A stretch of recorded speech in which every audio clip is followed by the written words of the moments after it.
Hello to everyone out there in YouTube land.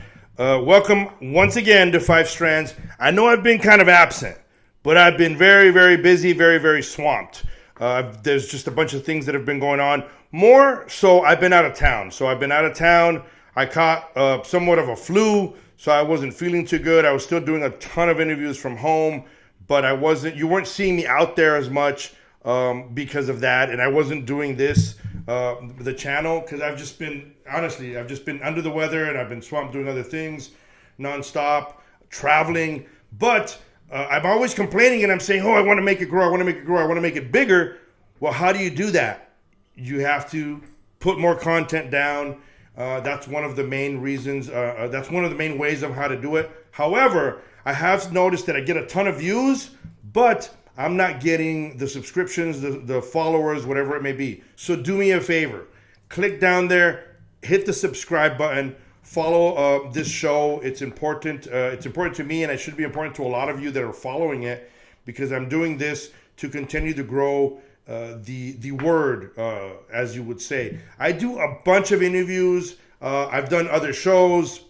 I had a podcast going on with the organization I was with prior, but I need to start it on my own. That's why I'm doing this. So I really, really would appreciate if you subscribe and share the channel as well. I got a lot of content that I'm hoping to get to today. First and foremost, obviously, shout out to all the law enforcement agents out there, law enforcement officers out there, especially, of course, Border Patrol agents, who are the ones that are dearest to my heart. And I wanted to right away start talking about some of these protests of what we're seeing across the country. It's unfortunate, but look, I see a lot of politicians, and I see a lot of social media influencers, actors, musicians, whatever it is you want to call them, that they're the ones that are stirring the pot and telling people, go out there, say something, don't stay quiet. And I think it's irresponsible of them, because you have a lot of people that are very susceptible to wanting to belong to a group, wanting to do something. So they're doing this, they're going out there, they're complaining, they're protesting, and it's not civil. It's not civil at all. But what they do is, and so maybe I should hire them to help me with the show, then they'll have a job. But anyway, what they do is they'll go out there with their phones, and they want to record that one moment where they can get Border Patrol agents and say that agents or law enforcement or ICE, that they're the ones that are attacking, that they're the ones that are wrong. Don't get caught up. This is obviously to the agents out there. Don't get caught up in that, where you're the next one that's in trouble because somebody decided to put a TikTok. But don't be afraid to do your job. Of course, don't be afraid to do your job. There was one particular incident of an individual. He was a U.S. citizen, and he had the video first showed that agents were breaking his window. They took him out of the vehicle. It was a red pickup truck, and they detained him. They put him down on the ground. They arrested him, and everything was, I think it was done by the book.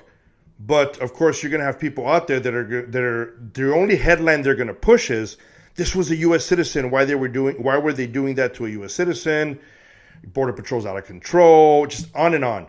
However, later on, this idiot put out a video, and I'm glad he did. He put out a video where he interviewed, it was like a selfie video, kind of like I'm doing here, and he talks about how he was able to distract Border Patrol, distract agents. He called everyone ICE, but as we all know, a lot of these enforcement are being done by Border Patrol.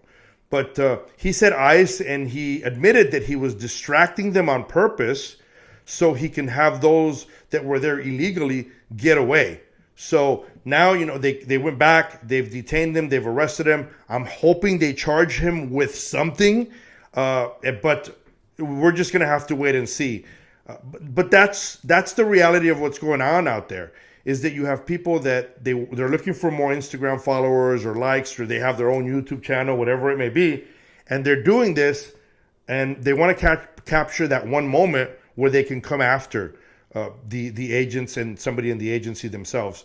So just be careful, be alert to that. Share this, because people need to know this. Those on the left, they need to realize, hey, you're being, fooled about it as well. A lot of these videos, I call them fake videos. They're real, but I guess what's fake is the message that they're trying to portray is fake. They're trying to push their own narrative. So that's kind of like what's frustrating. And hopefully enough of us can be vocal and share channels similar to this where people can know the truth. Just start blasting it, because on all social media platforms, because the left and the radicalism is blasting it, and it's putting everyone in a bad position, thinking that that agents are actually the bad guys, and they're not.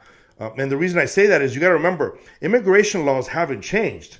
It's the way we're doing and enforcing it that has changed from the last administration.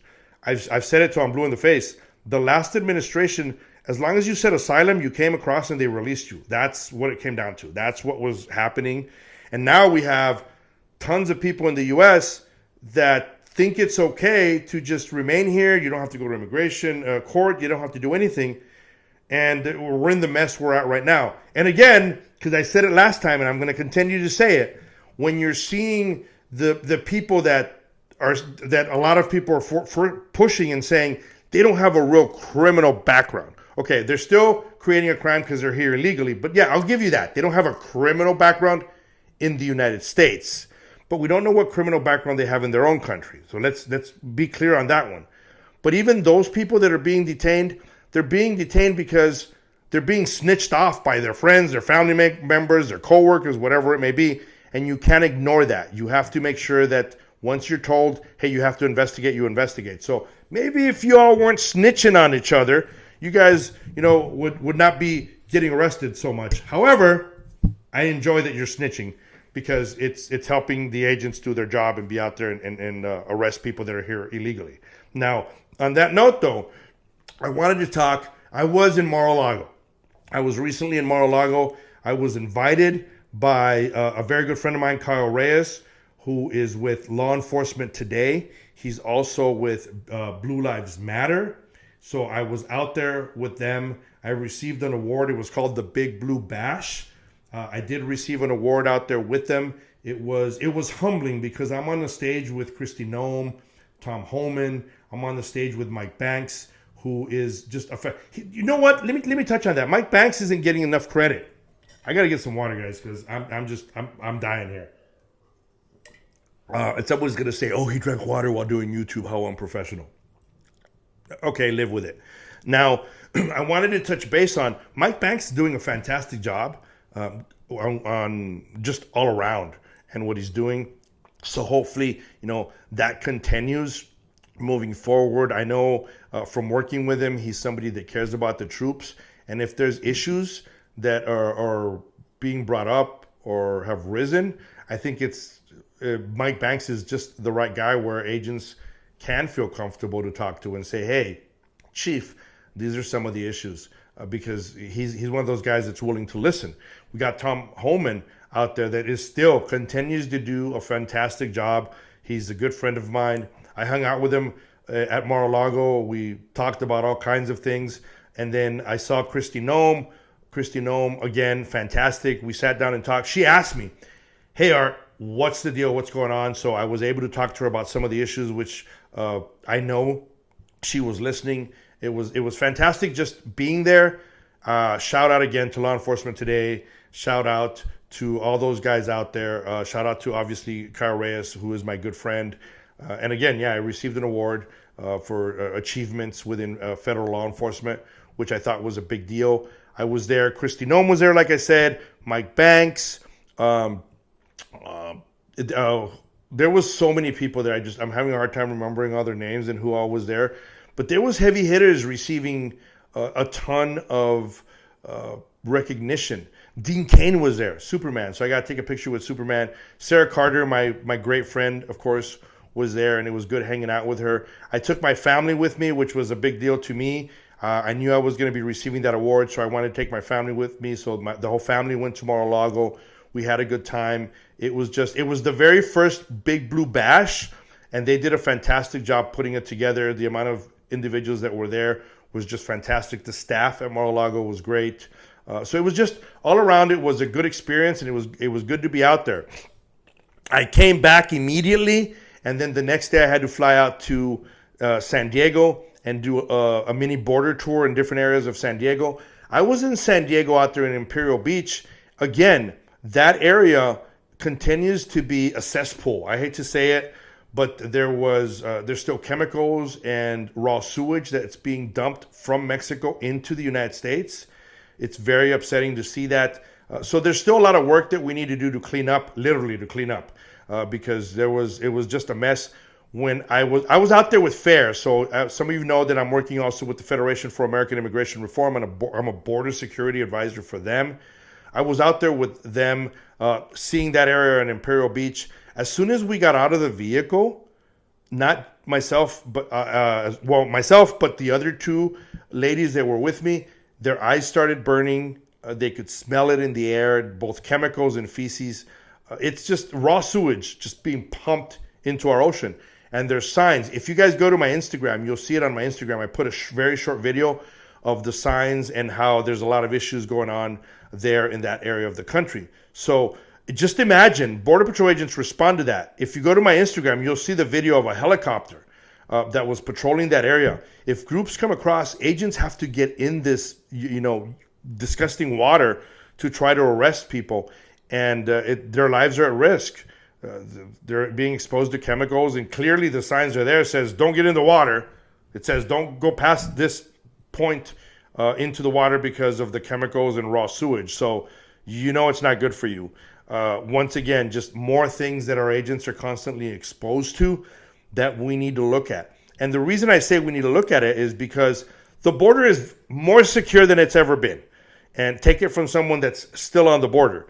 It's more secure than it's ever been. So I think now is the time to go in detail at these other issues that have been, a big problem on the border. Try to fix them. Try to take care of those issues. So hopefully something gets done. Hopefully we're able to get enough media attention where somebody's going to come down and say, yeah, you know what? This needs to be taken care of. It needs to be fixed. That's always a huge thing. I wanted to touch on a couple of issues that I experienced with flying. So as many of you know, now that I'm retired, I can't fly with my gun on the plane. That's just something I can't do. However, I hate going anywhere without my gun. So I make it a point to go through the proper steps. It took me a while to figure out how to do it, but I got it taken care of. I figured it out. But this is what the strange part is. I fly tons of different airlines. And usually the way it works is you show up, try to be there early. You take your weapon. They check and make sure that no one can get into your gun case. So I grab my gun, I unload it, I put it in the gun case, and then I put the two locks on it. I put it in my luggage. And when I get there, I tell them I got something to declare. Usually they want to see it. They want to try to mess with the box to see if they can open it. Once they realize they can't open it and they see that I have the proper locks, they give you a paper. The paper goes on top of the box in the luggage that I check in. Now, also in the luggage, next to the box, not in the box itself, but next to it, is my box of ammunition that obviously the gun is unloaded, and you tell them that it's unloaded, and they take your word or they make you open it and check. Either way, you put the ammo in the same luggage, not in the box where the gun is. You close that luggage, you hand it to them, they give you a special slip, and they say, when you get to your destination, go to baggage claim, show them this paper, and then you get your luggage with your gun in it. That prevents just any old Tom, Dick, and Harry to take your weapon and take your luggage, right? This last time that I flew with, they booked my flights. So the company I work with booked my flights. It was through Southwest. Now, this is the strange part. I went through the same process checking in. When I get to California, people of all places, I go to the baggage claim, and the person there says, I don't know what you're talking about. Your luggage is just in the regular carousel. And I'm thinking, well, wait a minute. First of all, this is California. Shouldn't you guys be, or I thought you guys were more secure, especially with guns. You guys freak out over water guns. But she says, no, it's just in the regular carousel. So then I explained to her, okay, I'm just going to let you know, my gun is inside the luggage. how is it that it's just in the regular carousel for anyone to probably make the mistake and take my luggage? And I explained to her how the whole process works and how everything is. And she says, no, we don't do that in this airline. We're safe. We're safe. That's actually what she told me. So the complacency that has been pushed on some groups of individuals is insane to me. And once again, this is California. Luckily, I retrieved my bag. But just, can someone make sense of this? Every other airline that I've flown, they take possession of the bag. I always put an air tag in my stuff. And they take possession, and then when I get to my destination, obviously I get it. It's secure. There's security guards there. They've taken possession of my bag because there's a weapon inside it. But old California, I show up, and there's my bag just, on the carousel, turning and turning for anyone to be able to pick up. And obviously they say, well, your case has locks. That's just the most ridiculous thing. You can cut those locks easily. You can get the gun. You can go in a bathroom and, God forbid, a tragedy would occur. But that's the mentality that some of these groups have now, is that they want to complain, they want to bitch, but they don't want to do the proper steps to get it done. So word out there to some of you retired guys, and some of you guys that aren't retired, some of you guys that are just, that you fly with your weapon, which I've always told people, and I continue to tell them, you're your best 911. You're your best protection detail. Make sure that you take care of yourself, that you make sure that you're always watching your back, watch your six, as they say in law enforcement, because you never know what's going to happen. But it was stunning to me. I'm still a little shocked that old California, they didn't even bother to say, hey, let's go through the proper steps. And maybe it was just the airline. I don't know. Maybe that is the way the airline does things. But it was shocking to me. Like I said, I've flown other airlines and I've never had that issue. They always secure it properly, which is, I'm still concerned about it. I may make some phone calls. Heck, maybe you can just share this video and tell people, hey, this needs to be fixed. So anyway, we're coming up on Thanksgiving. I hope you all have a fantastic Thanksgiving. I wanted to touch base with you guys on a lot of the points, obviously, through here. Mar-a-Lago, my trip down there, which was fantastic. Of course, the San Diego trip. And as always, trying to focus on things that the agents need to be taken care of. And that Imperial Beach, it needs to be fixed somehow. Somebody needs to take care of it. Where are all the environmentalists that are always complaining about stuff? Where are they at? Border Patrol agents, law enforcement, keep your head up. You're doing the right thing. Let's continue to spread the right message, because you got a lot of idiots out there, and they are idiots, that are looking for TikTok views and everything else, and they're showing short clips to make law enforcement and the law enforcement community look bad. And we need to do our part to stop that and be able to put our stories out there. If you have any stories, obviously, if you follow me on X or if you follow me on Instagram or even through here, send me the messages. Anything you guys want to hear about, anything you guys want to talk about, I'm all for it. I'm trying to get more and more into the production, trying to change some things up through here. Hopefully more shorts, hopefully more of these. I'm going to try to get at least one a week now, because I've just have been swamped. I got another trip scheduled out to DC soon. So maybe I'll do a couple shorts from DC and put them on the YouTube channel. But you can always follow me on my Instagram, which seems to be where I'm a lot more active for some reason. It just, I enjoy that platform. It's made it so much easier for me. Follow me through there. Click the subscribe button. Of course, click it, subscribe, share it, and make sure that we get the proper word out to everyone. On that note, happy Thanksgiving to every single one of you guys out there, especially those in law enforcement, that your Thanksgiving meal is behind the radio in the patrol car. Thank you guys for what you do. Until next time, stay safe and God bless.